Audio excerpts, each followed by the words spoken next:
सभी ओबीसी भाइयों यानी अन्य पिछड़ा वर्ग के भाइयों और एनजीओ से मेरा नम्र अनुरोध है कि वह जनगणना 2021 में ओबीसी जाति वर्ग को शामिल करने के लिए की जाने वाली सुप्रीम कोर्ट की लड़ाई में जल्द से जल्द शामिल हो।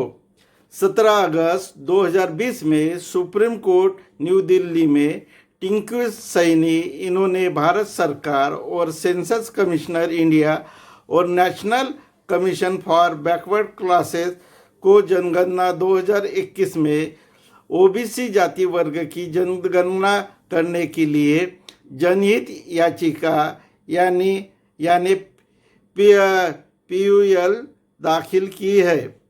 इनकी सुनवाई सुप्रीम कोर्ट में चीफ जस्टिस बोबड़े इनके बेंच ने भारत सरकार और राष्ट्रीय पिछड़ा आयोग को नोटिस जारी करते हुए 4 हफ्तों में जवाब देने के लिए निर्देश दिया है।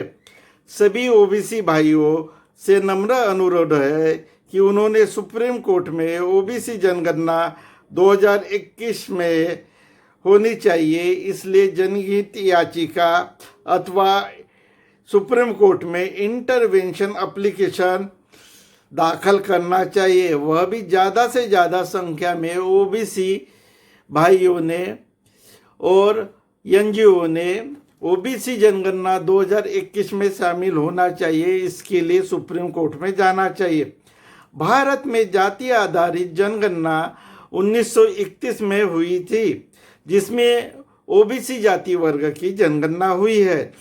उसी के आधारित आज ओबीसी की सामाजिक, आर्थिक, शैक्षिक और नौकरी का रिजर्वेशन दिया जाता है और ये उसी परिप्रेक्ष्य में दिया जाता है।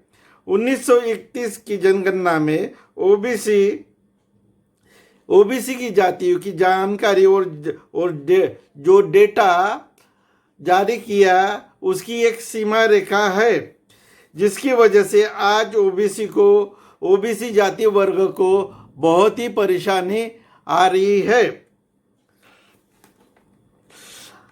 आज तक ओबीसी की सही संख्या भारत सरकार में सूचीबद्ध करने के लिए जानकारी उपलब्ध नहीं है।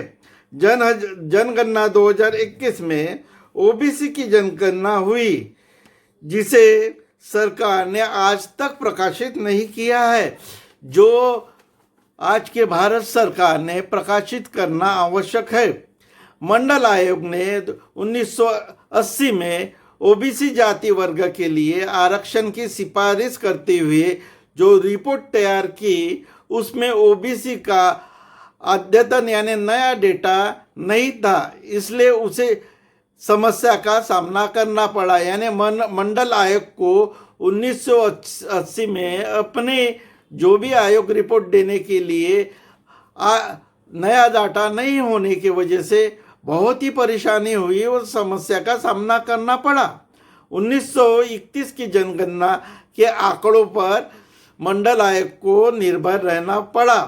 मंडल आयोग ने जो सिफारिश की थी, उसमें अगली जनगणना में ओबीसी जाति का डेटा एकत्रित करने के लिए कहा था, लेकिन सरकार ने आज तक जनगणना में ओबीसी जाति वर्ग की जनगणना नहीं की। इस समय भारत की ओबीसी जाति वर्ग की नीतियाँ 90 वर्ष पुराने आंकड़ों पर आधारित है, इसलिए ओबीसी जाति वर्ग के आरक्षण यानी रिजर्वेशन में जो नौकरी में सामाजिक, शैक्षिक और आर्थिक तौर पर है, उसमें बहुत ही परेशानी ओबीसी भाइयों को होती है।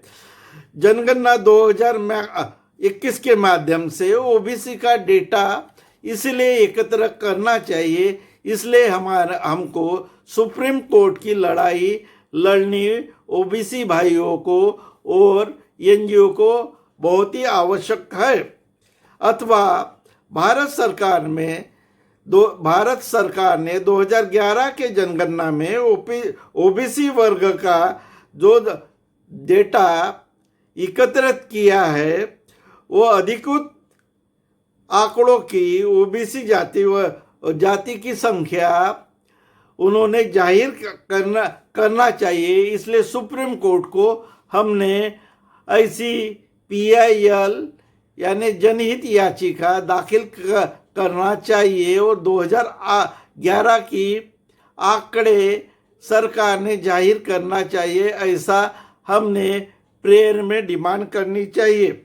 जो भी OBC सभी भाइयों को नम्र अनुरोध है और उनके NGO को नम्र अनुरोध है कि वह जल्द से जल्द, क्योंकि 1-2 महीने में ही 2021 की जनगणना यानी सेंसस जनरल के ओर से की जा सकती है। इसलिए परिवार फॉर्म में OBC का कॉलम होना चाहिए। इसके लिए लड़ाई हमने जल्द से जल्द सुप्रीम कोर्ट में करनी चाहिए। एक PIL सैनी साहब की वहाँ पे सुप्रीम कोर्ट में अगस्त 2020 में दायर की है, जो भारत के चीफ जस्टिस बोबड़े साहब के बेंच में लगी हुई है। इसी बेंच में आप PIL दाखिल कीजिए या इंटरवेंशन एप्लीकेशन दाखिल करके जल्दी से जल्द OBC भाई के रिजर्वेशन के लिए जो आंकड़े देना पड़ता अधिकृत, उसके लिए आप अपनी तैयारी खुद कीजिए। आगे आइए, OBC जाति वर्ग के भाई आगे आइए या NGO आगे आइए और इसी सुप्रीम कोर्ट की लड़ाई में आप शामिल होइए। जय भीम।